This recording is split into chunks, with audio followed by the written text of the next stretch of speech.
ഇത് കുറേ പേര് എഴുതുന്നതുകൊണ്ട് അവർക്ക് കുറേ വരുമാനം കിട്ടുന്നുണ്ട്. എത്ര പേർക്ക് എനിക്കും എൻ്റെ കുടുംബത്തിനും കൊണ്ട് 1000-10,000 രൂപ വെച്ച് കൊടുക്കാൻ പറ്റും? ഇല്ല. അപ്പോൾ നമ്മളെ പറ്റി എഴുതുന്നവർക്കും വരുമാനം കിട്ടുന്നു, അവർക്കും ഒരു സന്തോഷം, നമുക്കും ഒരു സന്തോഷം. കൃഷ്ണകുമാറിൻ്റെ ഒരു ഇൻ്റർവ്യൂ നിങ്ങൾ എല്ലാവരും കണ്ടു കാണും എന്ന് ഞാൻ വിചാരിക്കുന്നു. കെ ഫാമിലി നിങ്ങൾക്ക് എല്ലാവർക്കും അറിയാമല്ലോ. അതായത് സ്ഥിരമായിട്ട് എയറിൽ കയറിക്കൊണ്ടിരിക്കുന്ന ഒരു ഫാമിലിയാണ് കെ ഫാമിലി. അഹാനയുടെ കേസ് ആയിക്കോട്ടെ, ദിയാകൃഷ്ണയുടെ കേസ് ആയിക്കോട്ടെ, ദിയാകൃഷ്ണയാണ് ഏറ്റവും മുൻപന്തിയിൽ നിൽക്കുന്നത്. എന്തായാലും ആക്ടർ കൃഷ്ണകുമാർ വന്നിട്ട് മക്കളെ പറ്റിയിട്ടൊക്കെ കുറേ കാര്യങ്ങൾ വന്നിരുന്ന് സംസാരിക്കുന്നുണ്ട്. നിങ്ങളെല്ലാവരും അത് കാണേണ്ട തന്നെയാണ്.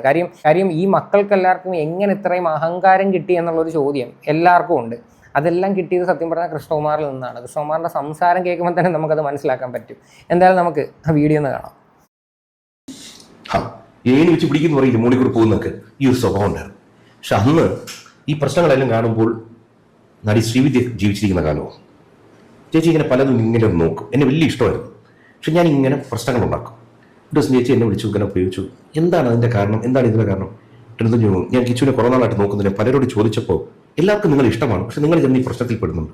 ഞാൻ ചേച്ചി വഴി കിടക്കുന്ന ആൾക്കാരെ പോലും എടുത്തുകൊണ്ട് പോകും, വണ്ടി ഇടിച്ച് കിടന്ന്. അത് അങ്ങനെ നേച്ചർ. എൻ്റെ അച്ഛൻ അങ്ങനെ, എൻ്റെ രണ്ടാമത്തെ മോളും അങ്ങനെ. അതുകൊണ്ട് ഈ അടുത്ത കാലത്ത് ഒരു കൊല്ലം മുമ്പ് അവിടെ ഒരു വലിയ ഏണി എടുത്ത് പിടിച്ചു വെച്ചു. പറഞ്ഞ കേട്ടല്ലോ. അതായത് കൃഷ്ണകുമാർ എന്ന് പറയുന്ന ഒരു വ്യക്തി പണ്ട് തൊട്ടേ എല്ലാ പ്രശ്നങ്ങളും ചെന്ന് തലയിടുന്ന വ്യക്തിയാണ്. സ്വഭാവം തന്നെയാണ് മകൾക്കും കിട്ടിയത് എന്ന്. അതായത് ദിയാകൃഷ്ണനെ സംബന്ധിച്ച് നമുക്ക് പ്രത്യേകിച്ച് പറയേണ്ട കാര്യമില്ല. കാര്യം ദിയ ഈ ഇടയായിട്ട് കാട്ടിക്കൂട്ടുന്ന പരിപാടികൾ എന്തൊക്കെയാണെന്ന് നമ്മൾ കണ്ടതാണ്. അതായത് സ്വന്തം ഭർത്താവിൻ്റെ അമ്മയെ പോലും അമ്മ എന്ന് വിളിക്കാൻ പോലും പറ്റില്ല എന്ന് വളരെ ധിക്കാരത്തോടു കൂടി സംസാരിച്ച വ്യക്തിയാണ് ദിയാകൃഷ്ണ. അതായത് അഹങ്കാരം തലയ്ക്ക് പിടിച്ചുകൊണ്ട് നടക്കുന്ന ഒരു വ്യക്തി. അവരെ വെച്ചേച്ച് ആരുമില്ല, അവരാണ് എന്തോ വലിയ സംഭവം എന്നും പറഞ്ഞിട്ട്. രണ്ടാമത് ബർത്ത്ഡേ പാർട്ടിക്ക് ആൾക്കാരെ വിളിക്കുമ്പോൾ കൊച്ചിനെ എല്ലാവരും എടുത്തുകൊണ്ട് പോകും. അതുകൊണ്ട് ഒരു വെറുതെ എന്തിനാണ് ഒരു പാർട്ടി ഉണ്ടാക്കുന്നത് എന്നുള്ള രീതിയിൽ വന്ന് സംസാരിച്ചതാണ്. അതായത് ഇവരുടെ വളരെ ക്ലോസ് റിലേറ്റീവ്സും ഇവരുടെ ഫ്രണ്ട്സും വരുമ്പം കൊച്ചിനെ എടുക്കുന്നത് പോലും ദിയയ്ക്ക് ഇഷ്ടമല്ല. അപ്പം അതിൽ നിന്ന് തന്നെ മനസ്സിലാക്കാന്നേ ഉള്ളൂ ദിയാകൃഷ്ണയുടെ ഒരു ക്യാരക്ടർ എന്താണ് എന്ന്. അപ്പം ഇതെല്ലാം കിട്ടിയത് എവിടെ നിന്നാണ്? കൃഷ്ണകുമാറിൽ നിന്നാണ് കിട്ടിയത്. അപ്പോൾ ശ്രീവിദ്യ പക്ഷേ ഒരു കാര്യം എടുത്ത് പറഞ്ഞു, നമ്മുടെ പ്രവൃത്തി നല്ലതായിട്ടും ആരോപണം വരുന്നുണ്ടെങ്കിൽ ഭൂമിയിൽ ജീവിച്ചിരിക്കുന്ന മനുഷ്യരെല്ലാവരും തെറ്റ് ചെയ്തിട്ടുള്ളവരാണ്. മനസ്സുകൊണ്ടോ ശരീരം കൊണ്ടോ തെറ്റ് ചെയ്യാത്തവരില്ല. ഈ തെറ്റുകളൊന്നും ദൈവത്തിന് ക്ലിയർ ചെയ്യാൻ പറ്റില്ല. ആ സമയത്ത് നമ്മുടെ പ്രവൃത്തി ശരിയായിട്ടും ആരോപണം വരുന്നുണ്ടെങ്കിൽ ആരോപണം ദൈവം തരുന്നൊരു സമ്മാനമാണ്. ആരോപണം നിങ്ങളുടെ ഓറയെ ക്ലെൻസ് ചെയ്തിരിക്കും, നിങ്ങൾക്ക് ഉയർച്ച ഉണ്ടായിരിക്കും എന്ന് പറഞ്ഞത് ഞാൻ എന്നും എൻ്റെ മനസ്സിൽ വയ്ക്കും. പ്രശ്നങ്ങൾ വരുമ്പോൾ ഞാൻ മക്കളോട് പറയും, ആരും റിയാക്ട് ചെയ്യല്ലേ, ആ പ്രശ്നം നല്ലതാണ്. മോളുടെ പ്രശ്നം വന്നു, സംഭവം നല്ലപോലെ കൈകാര്യം ചെയ്തു. അത് കഴിഞ്ഞപ്പോൾ തന്നെ മോൾക്കൊരു കുഞ്ഞ് ജനിക്കുന്നു, നല്ല കാലം തുടങ്ങുന്നത്, പുതിയ സ്ഥാപനം തുടങ്ങുന്നത് നല്ല രീതിയിൽ പോയിക്കൊണ്ടിരിക്കും. ആ ഒരു വിഷയം ഞാൻ പലവട്ടവും എൻ്റെ വീഡിയോയിൽ പറഞ്ഞിട്ടുണ്ട്. അതായത് 60 ലക്ഷം രൂപയാണ് അവിടെ നിന്ന് സ്റ്റാഫുകൾ അടിച്ചു മാറ്റിക്കൊണ്ട് പോയത്. അതിൻ്റെ യാതൊരു സങ്കടവും ഇവരുടെ ഫേസിൽ ഈ ഒരു നിമിഷം വരെ ഞാൻ കണ്ടിട്ടില്ല. പലവട്ടം ഞാൻ വീഡിയോ ചെയ്യുന്ന സമയത്ത് പറഞ്ഞിട്ടുണ്ട്, 60 ലക്ഷം രൂപ തിരിച്ച് വേണ്ട എന്ന് പറയാൻ കാണിച്ച ആ ഒരു മനസ്സ് ആരും മറക്കരുത് എന്ന്.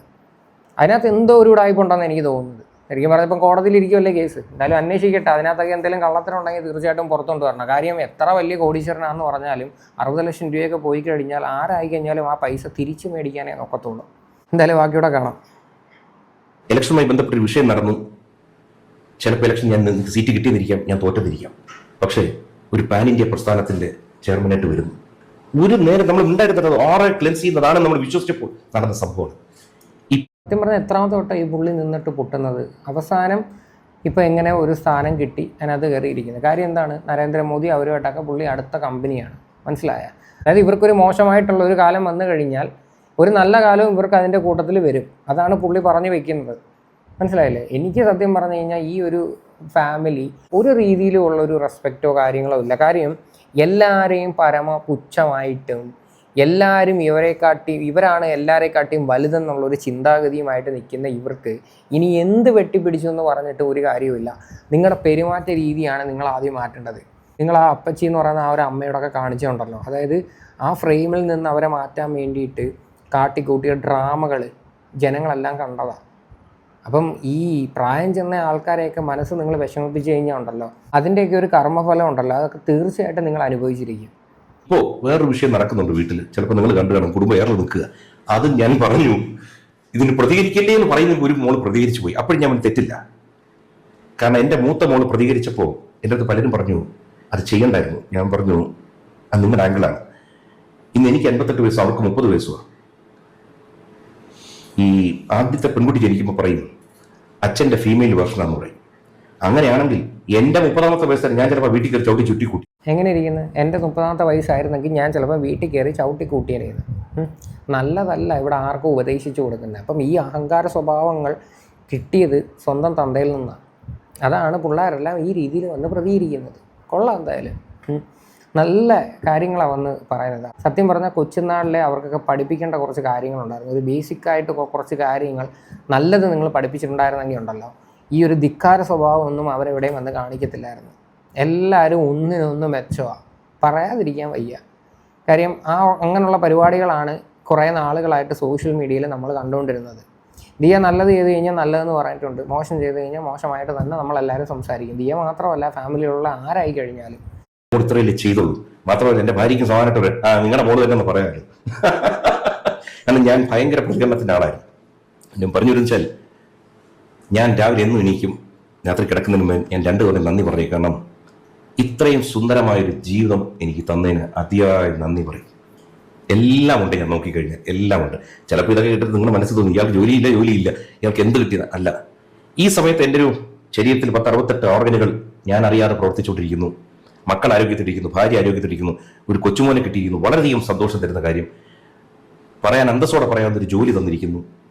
അതുകൊണ്ട് എല്ലാം കൊണ്ടും ഞാൻ അങ്ങേയറ്റം സന്തുഷ്ടനാണ്, അനുഗ്രഹീതനാണെന്ന് കരുതുന്നു. നന്ദി. ഒരു കാര്യം ഞാൻ പറയട്ടെ, ഞാൻ നേരത്തെ പറഞ്ഞതുപോലെ തന്നെ നിങ്ങൾക്ക് അത്യാവശ്യം എല്ലാ സൗഭാഗ്യങ്ങളും നിങ്ങൾക്ക് തന്നിട്ടുണ്ട്. പക്ഷേ അതെല്ലാം ഒരു നിമിഷം മതി നശിച്ചു പോകാനായിട്ട്. കാര്യം അങ്ങനെയുള്ള പ്രവൃത്തികളാണ് നിങ്ങൾ കുറച്ച് നാളുകളായിട്ട് ചെയ്തുകൊണ്ടിരിക്കുന്നത്. ഏറ്റവും വലിയൊരു എക്സാമ്പിളാണ് ഈ അശ്വിൻ്റെ ഫാമിലി. അവരെയൊക്കെ എന്തുകൊണ്ട് നിങ്ങൾ ചേർത്ത് പിടിക്കുന്നില്ല? പ്രായം ചെന്ന ആ ഒരു അപ്പച്ചി പിടിച്ച് മാറ്റി ഒരു കേസ് എടുക്കാം, പല കേസുകൾ എടുക്കാം. അപ്പം നിങ്ങൾ എന്തെല്ലാം നേടിയെന്നോ എന്തെല്ലാം വെട്ടിപ്പടിച്ചു എന്ന് പറഞ്ഞിട്ട് വലിയ കാര്യമൊന്നുമില്ല. ഇതെല്ലാം നശിക്കാൻ ഒരു നിമിഷം മതി. അതുകൊണ്ട് ചെയ്യുന്ന പ്രവൃത്തികൾ ആദ്യമേ നന്നാക്ക്, എന്നിട്ട് മാത്രമേ ഇങ്ങനെ ഒന്ന് സംസാരിക്കാവൂ. നിങ്ങളുടെ ഫാമിലിയുടെ മേബി ഒരു 5-6 യൂട്യൂബ് ചാനലുകളും വളരെ മോണിറ്റൈസേഷൻ കിട്ടുന്ന അക്കൗണ്ടുകളും കാര്യങ്ങളൊക്കെ ഉണ്ട്. പക്ഷെ അതിനോടൊപ്പം തന്നെ ഇപ്പോൾ റീസെന്റ് ആയിട്ട് CJP പ്രൊട്ടസ്റ്റിനെ പറ്റി പറഞ്ഞപ്പോഴത്തേക്കും ദിയ കൃഷ്ണയാണ് തോന്നിട്ട ഒരു സ്റ്റോറിയൊക്കെ ഉണ്ടായിരുന്നു. പ്രൊട്ടസ്റ്റേഴ്സ് എന്തുകൊണ്ട് നിങ്ങൾ ചെയ്യുന്നില്ല, അപ്പോൾ എൻ്റെ പ്രസ്ഥാനം ഇതാണ് എന്ന് പറഞ്ഞൊരു പ്രോ RSS നെഗറ്റീവ് ഉള്ള ഒരു റീലൊക്കെ ഷെയർ ചെയ്തിട്ടുണ്ടായിരുന്നു. പക്ഷെ അതിനും ഈ പറഞ്ഞ പോലെ സൈബർ ബുള്ളിങ് കാര്യങ്ങളൊക്കെ വരുന്നുണ്ടായിരുന്നു. ഫാമിലിക്ക് നേരിടേണ്ടി വരുന്ന സൈബർ ബുള്ളിങ്ങിനെയൊക്കെ താങ്കൾ എങ്ങനെയാണ്? ഇപ്പം വ്യക്തിപരമായുള്ള സൈബർ ബുള്ളിങ് മറ്റൊരു വശമാണ്, ഫാമിലിക്ക് വരുന്ന മറ്റൊരു വശമാണ്. എങ്ങനെയാണ് ഇതിനൊക്കെ ഫേസ് ചെയ്യുന്നത്? കാഴ്ചപ്പാട് ഞാൻ മക്കളോട് പറഞ്ഞു കൊടുക്കും, നമ്മളെ പറ്റി മോശം നമ്മുടെ ഒരു ഇക്കോസിസ്റ്റത്തിൻ്റെ ഭാഗമാണ്. അവരെ നമ്മൾ ഉൾക്കൊണ്ട് പോയേ പറ്റൂ. കാരണം വളരെ രസമായിട്ടേ പറയത്തുള്ളൂ, ഒന്നും കടുപ്പിച്ചും പറയില്ല. ഞാൻ പറയും, ഇപ്പോൾ നീ ഒരു പോസ്റ്റ് ഇട്ടിട്ട് നിന്റെ 100 ഫ്രണ്ട്സിന് നിന്റെ ബന്ധുക്കൾക്ക് അയച്ചിട്ട് പറയും, എൻ്റെ ഒരു പോസ്റ്റ് ഇട്ടിട്ട് ഒന്ന് കാണണേ, ഒന്ന് ഷെയർ ചെയ്യണേ, ഒന്ന് കമന്റ് ഇടണേ. ഒരൊറ്റ ബന്ധു ഒറ്റ സുഹൃത്തും നോക്കത്തില്ല. അതേസമയം നമ്മൾ ശത്രു എന്ന് പറയപ്പെടുന്നത്, എനിക്ക് ശത്രുവല്ല, അവരിന്ന് നോക്കും. ദിയ കിട്ടി 19-16 സെക്കൻഡില് 1 22 26 ഇതിങ്ങോട്ട് കുറിച്ച് വെച്ചിട്ട് ഒരു 1000 പേർക്ക് ഷെയർ ഇടാ, അലക്കിക്കോ, അവളുടെ ഒരു മിസ്റ്റേക്ക് പറ്റിയിട്ടുണ്ട്. ഇതൊരു 1000 പേർക്ക് ഷെയർ 1000 10,000 ഇങ്ങനെയാണ് വൈറലാവുന്നത്. ആലോചിച്ച് നോക്കിയാൽ ആ വ്യക്തികൾ എൻ്റെ മക്കൾക്ക്, എൻ്റെ കുടുംബത്തിന് ഉണ്ടാക്കി തന്ന ഒരു സബ്സ്ക്രിപ്ഷൻ കൂട്ടിയതും വരുമാനം ഉണ്ടാക്കിയതും എല്ലാത്തിനും അവരും കൂടി ഒരു കാരണക്കാരാണ്. അപ്പോൾ ചുരുക്കി പറഞ്ഞു കഴിഞ്ഞാൽ കണ്ടന്റ് ഉണ്ടാക്കാൻ വേണ്ടിയിട്ടാണ് ഇങ്ങനെയുള്ള ഓരോരോ ഓപ്പറായങ്ങൾ കാണിക്കുന്നത്. ഇത് നെഗറ്റീവിലൂടെ റീച്ച് ഉണ്ടാക്കാൻ പറ്റൂ, അതിലൂടെ പൈസ ഉണ്ടാക്കാൻ പറ്റൂ എന്നൊക്കെ വളരെ വ്യക്തമായിട്ട് ഇവർക്കറിയാം. മനസ്സിലായോ? അതാണ് ഈ പുള്ളി സംസാരിച്ച് വരുന്നൊരു രീതി. അപ്പം ഇനിയെങ്കിലും ഇവരുടെയൊക്കെ വീഡിയോ പോയി നിങ്ങളെ സമയം കളഞ്ഞ് കണ്ടുകൊണ്ടിരിക്കുന്ന ആൾക്കാർ ഇതൊക്കെ മനസ്സിലാക്കിയിട്ട് വേണം ചെന്നിരുന്ന് സംസാരിക്കാനായിട്ട്, അതായത് ചെന്നിരുന്ന് സപ്പോർട്ട് ചെയ്യാനായിട്ട്. കാര്യം സബ്സ്ക്രൈബേഴ്സിനെയൊക്കെ വെറും പുച്ഛമാണ്. അത് പല വീഡിയോയിൽ നിന്നും വ്യക്തമാണ്. വെറുതെ ആൾക്കാർ അയ്യോ ഞങ്ങളുടെ സ്വന്തം കുടുംബത്തിലെ മക്കളാണെന്നും പറഞ്ഞിട്ട് അങ്ങ് ചെല്ലുവാണ്. ഈ ചെല്ലുന്നവരെയൊക്കെ വെറും പട്ടി വിലയാണ് അവരൊക്കെ കൊടുക്കുന്നത്. അതാരും മനസ്സിലാക്കുന്നില്ല. എന്തായാലും കൃഷ്ണകുമാറിൻ്റെ വായിൽ തന്നെ വീണേ പല കാര്യങ്ങളും ആ ഒരു എക്കോസിസ്റ്റത്തിലുള്ളതാണ്. അതുകൊണ്ട് പല കാര്യങ്ങളും നമുക്ക് ഗുണമേ ചെയ്യത്തുള്ളൂ എന്ന്, അതായത് നെഗറ്റീവിലൂടെ റീച്ച് ഉണ്ടാക്കുക, അത്രയേ ഉള്ളൂ. ഇത് കുറേ പേര് എഴുതുന്നതുകൊണ്ട് അവർക്ക് കുറേ വരുമാനം കിട്ടുന്നുണ്ട്.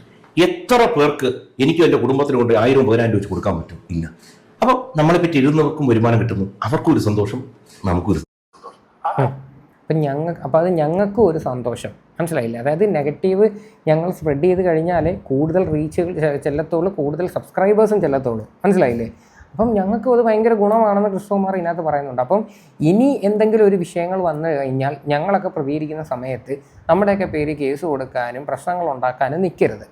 ഇടയ്ക്ക് വെച്ചിട്ട് എന്തോ ചെറിയ കാര്യം പറഞ്ഞെന്നും വെച്ചിട്ട് ഒരു യൂട്യൂബറിൻ്റെ വീട്ടിലോട്ടൊക്കെ പോലീസുകാരെ അയച്ച മഹാവ്യക്തിയാണ് ഈ വന്നിരുന്ന് ഈ ഡയലോഗ് പറയണത്. മനസ്സിലായി? അതായത് ചെറിയ നെഗറ്റീവ് പോലും അന്ന് താങ്ങാൻ പറ്റത്തില്ലായിരുന്നു. ഇപ്പം പിന്നെ എന്തായാലും മനസ്സിലായി കാണുമായിരിക്കാം, നെഗറ്റീവ് ഉണ്ടെങ്കിലേ കാര്യമുള്ളൂ, പിടിച്ച് നിൽക്കാൻ പറ്റത്തുള്ളൂ എന്നൊക്കെ. ഒന്നും പറയുന്നില്ല, നിങ്ങളെയൊക്കെ പറഞ്ഞിട്ട് ഒരു പ്രയോജനമൊന്നും ഉള്ളാരും പറയാനില്ല. ഒരിക്കലും നെഗറ്റീവായിട്ട് എടുക്കരുത്.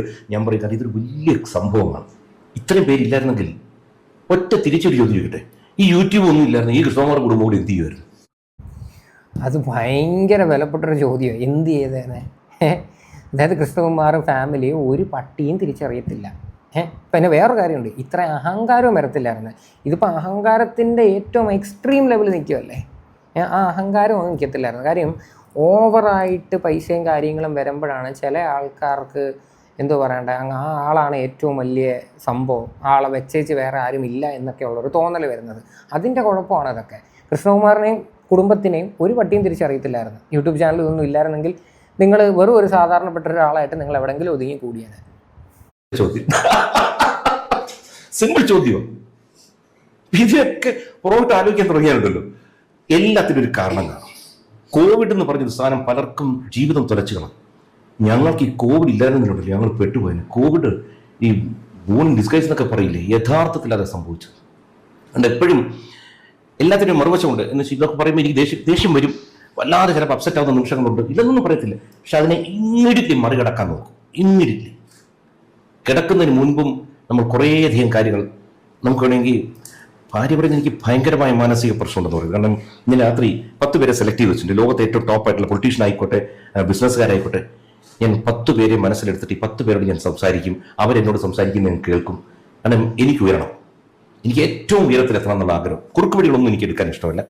ഇതിൽ പറഞ്ഞൊരു കാര്യം കേട്ടോ, അതായത് കോവിഡ് ടൈമിലായിരുന്നു ഇവർ യൂട്യൂബ് ചാനൽ തുടങ്ങിയത്. ആ സമയത്താണ് ഇവരെ എല്ലാവരും നല്ല രീതിയിൽ ഫേമസ് ആയതും ഈ പിള്ളേർ കയറി വന്നതും. കൃഷ്ണകുമാർ എന്ന് പറയുന്ന ഒരു വ്യക്തി പണ്ട് തൊട്ടേ സിനിമയിലാണ്, ജനങ്ങൾക്ക് എല്ലാവർക്കും അറിയാവുന്നൊരു വ്യക്തിയാണ്. പക്ഷെ എന്നാൽ പോലും ഈ ബാക്കിയുള്ളവരെല്ലാം ഫേമസ് ആയതും യൂട്യൂബ് ചാനൽ തുടങ്ങിയതും എല്ലാം കോവിഡാണ്. അപ്പം കോവിഡ് കാരണം കുറേ ആൾക്കാർക്ക് ബുദ്ധിമുട്ടുകൾ ഉണ്ടാക്കിയിട്ടുണ്ടെങ്കിലും ഇവർക്കതൊരു നല്ല കാലമായിരുന്നു എന്നാണ് ഈ കൃഷ്ണകുമാർ വന്നിരുന്ന് പറയുന്നത്. അത് സത്യമാണ്. കാര്യം കോവിഡ് സമയത്ത് രക്ഷപ്പെട്ട ഒരുപാട് യൂട്യൂബ് ചാനൽസ് ഉണ്ട്. ഇത് മാത്രമല്ല, ഒരുപാട് ചാനൽസ് കോവിഡ് സമയത്തായിരുന്നു. കാര്യം കോവിഡ് സമയത്ത് ഒരു മനുഷ്യരും പുറത്തിറങ്ങാതെ എല്ലാവരും വീട്ടിൽ തന്നെയായിരുന്നു. ആ സമയത്തായിരുന്നു യൂട്യൂബ് ചാനലുകളിലെല്ലാം നല്ല വ്യൂവർഷിപ്പും വന്നിട്ടുണ്ടായിരുന്നത്. അത് നിങ്ങൾക്ക് എല്ലാവർക്കും അറിയാവുന്ന കാര്യമാണ്. പക്ഷേ ഇവർ വന്ന വഴിയാണ് മറക്കുന്നത്. ആ സമയത്തൊക്കെ എത്രയോ ആൾക്കാർ ഇവരെ സപ്പോർട്ട് ചെയ്തിട്ടുണ്ടായിരുന്നു. ഇപ്പോൾ ആ സപ്പോർട്ട് ചെയ്തവരെ തന്നെ ഇവർ പുച്ഛിക്കുവാണ്. മനസ്സിലായില്ലേ? ഇവരൊക്കെ വന്ന വഴിയാണ് മറക്കുന്നത്. ചില ആൾക്കാർ അങ്ങനെയാണ്, പെട്ടെന്ന് പൈസയും കാര്യങ്ങളും ഒക്കെ വരുമ്പോഴത്തേക്ക് എന്തോ വലിയ സംഭവമാണ്, ഞങ്ങളെ വെച്ചേച്ച് ആരുമില്ല എന്നുള്ളത്. അതായത് പണ്ട് കിടന്ന് നരകിച്ച അവസ്ഥ ഒന്നും അവരാരും മനസ്സിലാക്കാൻ വേണ്ടി നിൽക്കത്തില്ല. മനസ്സിലായില്ലേ? അവർ ഏതോ മായാ ലോകത്ത് ഇങ്ങനെ നടക്കുന്ന പോലെ, അതാണ് ഇവരുടെ ഫാമിലി ഇപ്പോൾ നടക്കുന്നത്. ഇവരേതോ ഒരു മായാ ലോകത്ത് നടക്കുവാണ്. ഇറക്കി വെച്ചിട്ട് പറഞ്ഞിട്ടുണ്ട്, എന്തോ കുഴി കുത്തി ആഹാരം കൊടുക്കുന്നു എന്നുള്ളൊരു സ്റ്റേറ്റ്മെൻറ്റ് പറഞ്ഞിട്ടുണ്ടായിരുന്നല്ലോ. അതാ പറഞ്ഞത്, അത്രയ്ക്ക് വിവരമേ ഉള്ളൂ, അല്ല വേറെ ഒന്നുമില്ല.